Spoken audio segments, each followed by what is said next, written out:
Hi everyone, in this video let's discuss about the topic of agency. So first, what is the rule of agency? He who acts through the another does the act himself. So Q facet per alium facet per se, fundamental legal maxim of the law of agency. So now, what are the relevant terms? One is agent, one is principal, and what is the agency means, right? So agent, a person who is employed to do any act for another or to represent another in dealing with the third person would be known as agent. Who is appointing that agent would be known as principal. That is on whose behalf we are doing that particular work. That will be the principal. An agency not defined in the act. It is used to describe the relationship between the principal and the agent. So called principal and the agent. What is the test of agency? So there is a relationship, right? So we have to check whether that relationship is between a principal and agent relationship. So that there is a test. When both these two things is affirmative, that means both these the answer to both these questions are yes, then there is an agency relationship where he can establish privity of contract between the principal and third parties, where the person has the capacity to bind the principal and make him answerable to the third parties. Generally, okay, to understand this, there is a contract, right? So generally what happens is only those parties who are there in contract can be sued against each other. Third parties cannot be sued. Okay, that is what is the privity of contract in very simple terms means. Okay, it's not, I'm not telling exact meaning, but it's like very simple term you can understand like this. Only those parties who are there in the contract can sue them against each other. Okay, but third party can sue them, but this person cannot sue the third party. Okay, now who may employ an agent? A person to be qualified, that is person to be so called as principal, should be major and should have sound mind. That is, he should not be some lunatic or something. Okay, he should be of sound mind. Who may be an agent? Agent may be any person, even a minor or a person of unsound mind. His act shall bound the principal. Okay, it can be any person on this earth can be agent. As a rule of caution, a minor or a person of unsound mind should not be appointed as an agent because he is incompetent to the contract. And in case of his misconduct or negligence, the principal shall not be able to proceed against him. Generally, if there is any misconduct happened in the acts of the agent, the principal has the right to sue the agent and recover the losses for the losses. But if he happens to be a minor person, or if the agent happens to be a minor person, or he is of unsound mind, then he is not competent to enter into a contract as per the Indian Contract Act, right? That's why we will not be able to sue him. Okay, now it's an example which you could just go over. Okay, then a requirement for consideration. Consideration for creation of agency is not necessary. Acceptance of the office of an agent is regarded as sufficient consideration for the appointment. Acceptance of office is not actually a sufficient consideration, but as per law, this is a sufficient consideration. Once you accept the agent position, that itself is a consideration for the purpose of agency relationship as per this concept. Okay, then creation of agency. What are the different ways or different modes of creating an agency relationship? It could either be an express appointment, or could be an implied appointment, or a necessity, or estoppel or holding out, or agency by ratification. Okay, we will read one by one. Okay, see, express appointment, it could either be expressive, it can either be spoken or written. Spoken or written. Okay, express authority, it is like I'm telling him, I've given him writing or telling him. Okay, implied authority, inferred from the circumstances of the case, conduct of the parties, and the things spoken or written or in the ordinary course of dealing. Okay, for example, If a person realizes the rent and gives it to the landlord, he impliedly acts as an agent of the landlord. Okay? Clear? Now, necessity. Agency of necessity arises due to some emergent circumstances. In such a case, a person is authorized to do what he cannot do in the ordinary circumstances. For that, he acquires an extraordinary or special authority to prevent his principal from loss. For example, what happens here is, let's take this example. Rajkumar has a farm in Sevagaram, in which Sevagaram is the security guard. Let's keep it very simple. R is a farm in which S is a... I'm sorry, but just give me a minute. Yeah, I hope it's visible now, right? R is a farm in which S has a security guard. During the visit of R to USA, huge fire was there. Okay. Now, Sevagaram, that is S, becomes an agent of necessity for R so as to save the property from being destroyed by fire.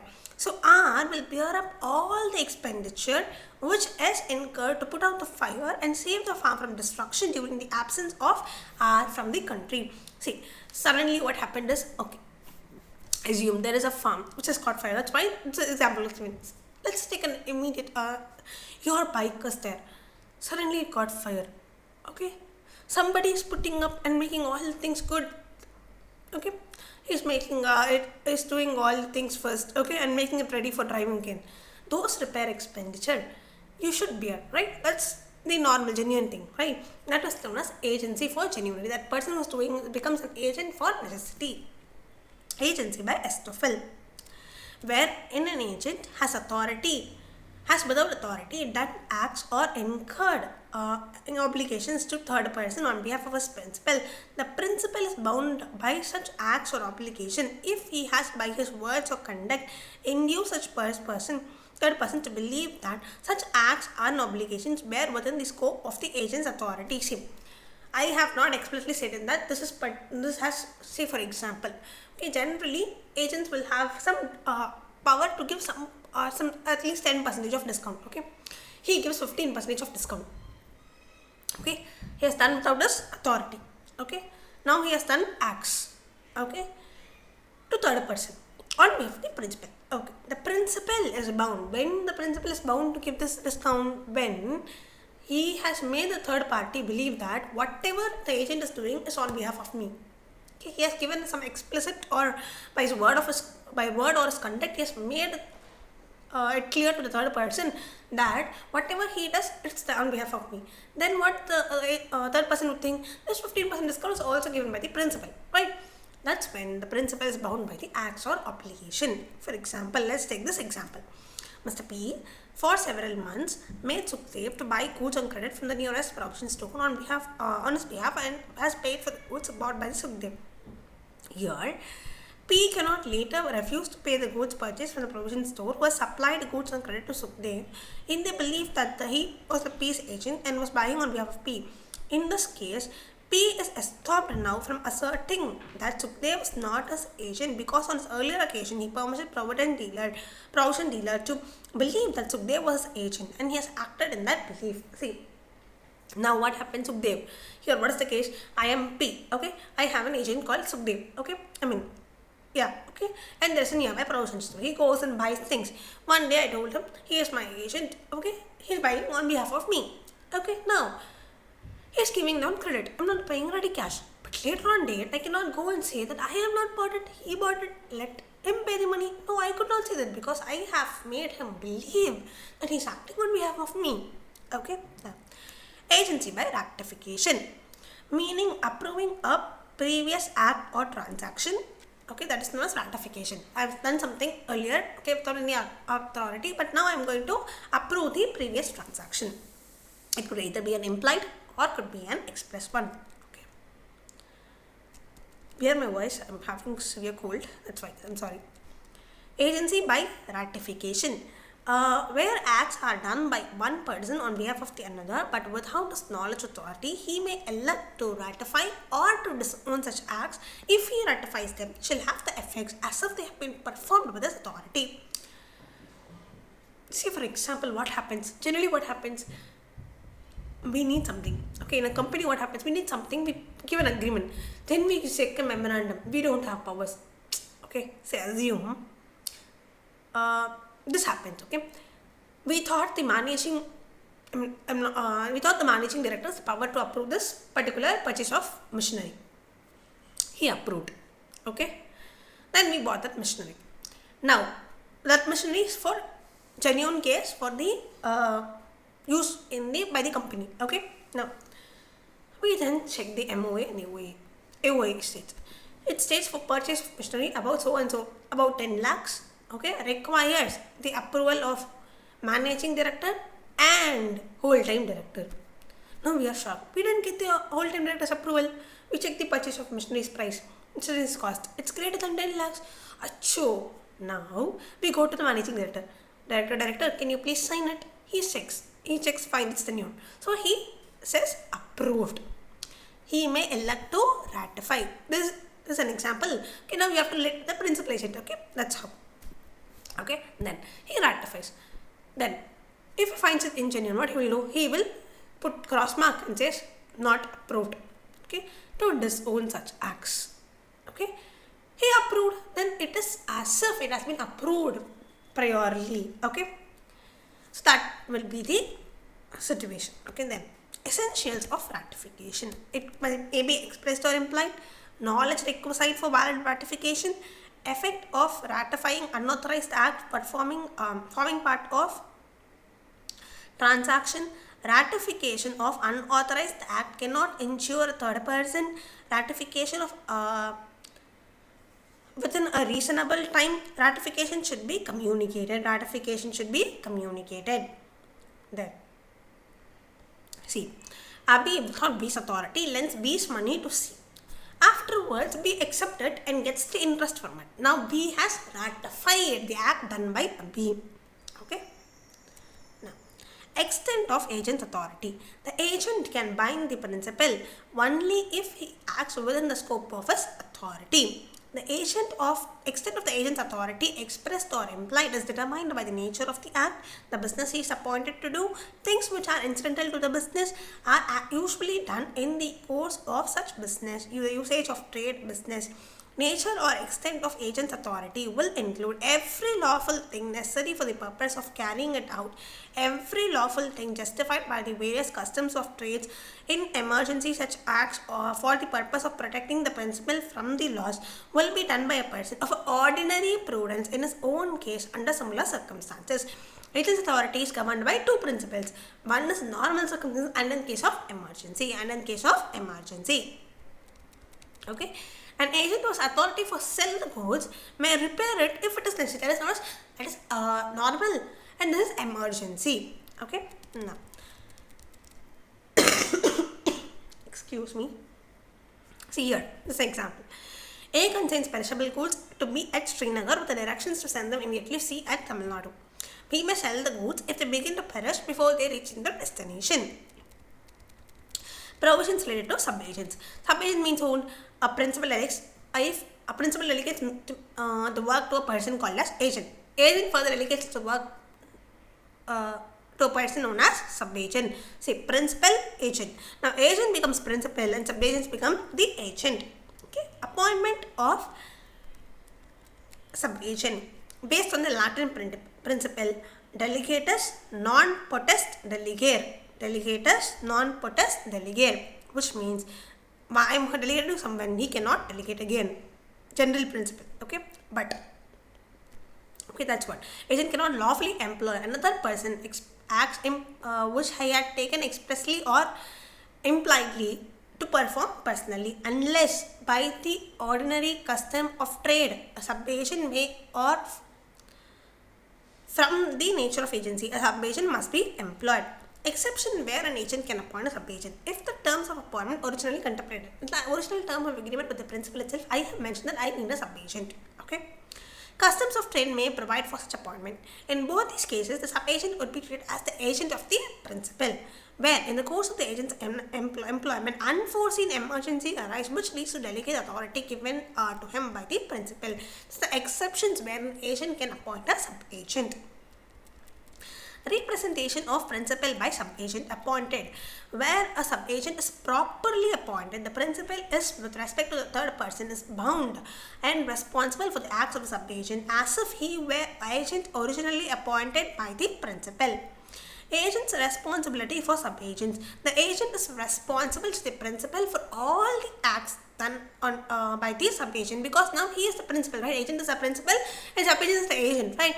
Now the principal is liable, so he will be liable to third person. The third person, generally assume, okay, for assume now, okay, principal is there, agent is there, sub-agent is there. Now for sub-agent, who is the principal? Agent, right? If okay, then he will be responsible to the principal, again original principal. Sub-agent's liability to the principal. The sub-agent is responsible for his acts to agent but not to the principal, except in case of fraud or willful wrong. Fraud or willful wrong. This is the important point. Agent's responsibility for sub-agent appointed without authority. This stands very important in examination.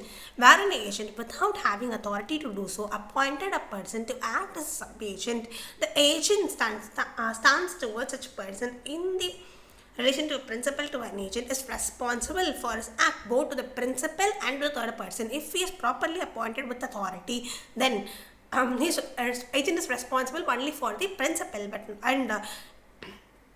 if he is appointed without any authority, he is responsible for his acts as acts of sub-agent to both the principal and the third person. The principal is not represented by or responsible for the act of sub-agent. Sub-agent is not responsible to the principal at all. He is answerable only to the agent. Okay. Provisions related to substituted agent. Substituted agent, who does it mean? Person appointed by the agent to act on for the principal in the business of agency with the knowledge and consent of the principal. Substituted agents are not substituted agents, okay?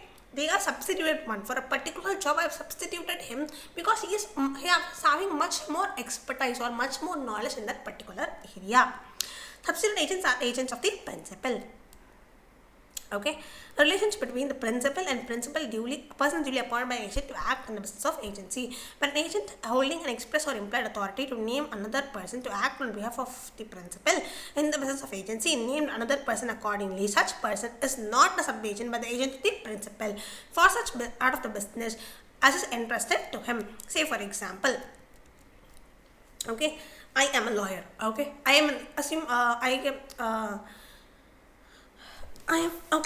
person, okay, but I have to value something, okay, I don't have that expertise, so I'm appointing some value, okay, so he becomes a substituted agent for that particular area alone. Agent's duty in naming such person, selecting substituted agent for his principal. Agent is bound to exercise the same amount of discretion a man of ordinary prudence would exercise in his own case, and if he does this, he is not responsible for the principal for the acts or negligence of the agent so selected.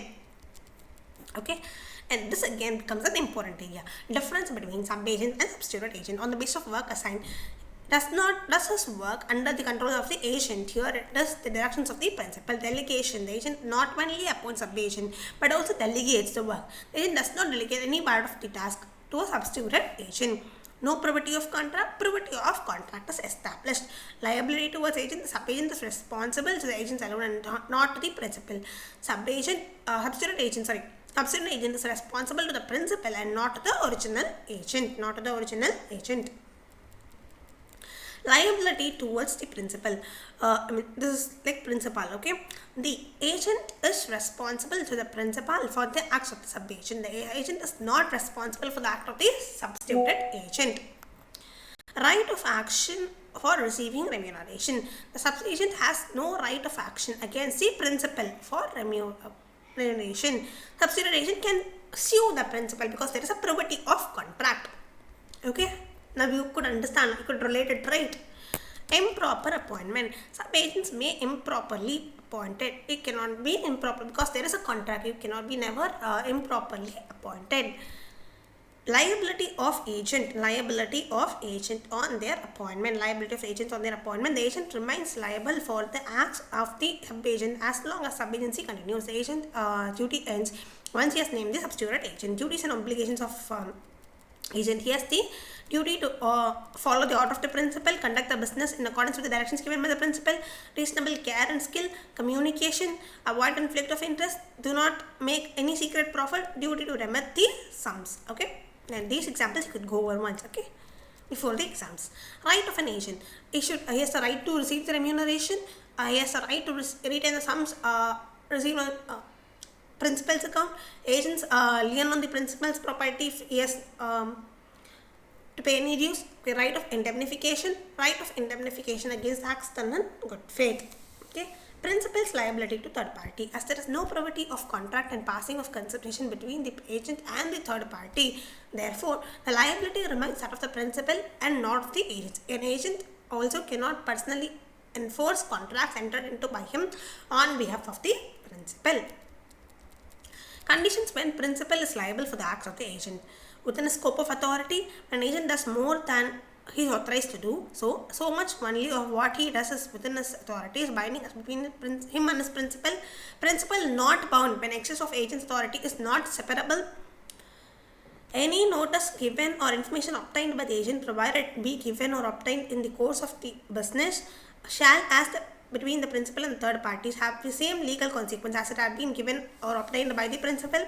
Misrepresentations of fraud committed by the agents or acting in the course of their business for their principals have the same effect as if they, such misrepresentations have been committed by the principal. Okay, then personal liability to third party. In the absence of third any contract to that effect, an agent cannot personally enforce contract entered into by him or behalf of the principal, nor he is personally bound by them. Okay, there is no agent is not responsible to third parties. Exceptions. In the following case, the agent is presumed to have been personally bound. Where the contract is made by an agent for the sale of purchase of goods for a merchant resident abroad or foreign principal. Foreigners special. Okay. Then, when the agent does not disclose the name of the principal or undisclosed principal. So, I am only from the third party, I am only the principal, then I am responsible. Non-existence or incompetent principal, pretended agent, and the agent exceeds authority. In these cases, the agent will be personally liable. Then, availability of rights to third parties in the contract entered by the agent. Right to a contract made by undisclosed agent. Okay, performance of a contract with the agent supposed to be a principal, where one man makes a contract with other. The principal, if he requires the performance of a contract, can only obtain such performance subject to the rights and obligations subsisting between the agent and the other party to the contract. See, the option to third person to sue the agent or principal. Right of a person dealing with agent personally liable. A person dealing with him may hold either him or his principal or both liable. Consequence of inducing an agent or principal to act on repeatedly that the principal or agent will be exclusively liable. The agent only will be held liable. He cannot afterwards hold liable the agent or principal respectively. See, I am going to believe only one person. I am trusting only one, then I will be suing that only one person. Okay. Let's take this example. Okay, A entered into a contract with B to sell 100 bales of cotton. Afterwards discovered that B was acting as agent for C. Now B may sue B or C also. Now, termination of agency. Okay, which means putting an end to this legal agency relationship. Modes of termination: revocation, renunciation, completion, death of principal or agent becoming of unsound mind, insolvency, expiry of time. Revocation means what? It is cancellation, right? Renunciation means what? It means formal rejection of something. I am formally telling you that I am going to reject it. Okay? Then completion of business is all this normal thing, right? When the agency is irrevocable. When the agent has himself an interest in the property which forms the subject matter of agency, the agency cannot be terminated to the prejudice of such interest unless there is an express contract for revocation. See, Arun gives authority to Bharati to sell Arun's land and pay himself his profits and debts due to him from Arun. Arun cannot revoke his authority and nor cannot be terminated by insanity or death. What are the effects of termination? The termination of an authority so far as regards the agent, so far as regards the third person of an agent, does not take effect before it becomes known to him or before it becomes known to them. Okay, see, before I get the knowledge of that termination, till that the termination does not have any effect. Okay. Agent's duty on termination of agency by principal's death or insanity. When agency is terminated by principal's death or insanity. Insanity means what? Principal becoming of unsound mind. Okay. Then the agent is bound to take on behalf of the representatives of the late principal all reasonable steps for the protection and preservation of interest entrusted to him. Termination of subagent's authority. Termination of agent's authority causes the termination of the authority of all subagents appointed by him subject to the rules regarding the termination of agent's authority. See, the agent itself got terminated, then the subagent also stands terminated. So with this, we have covered all the agency concepts. Thank you so much. Stay tuned.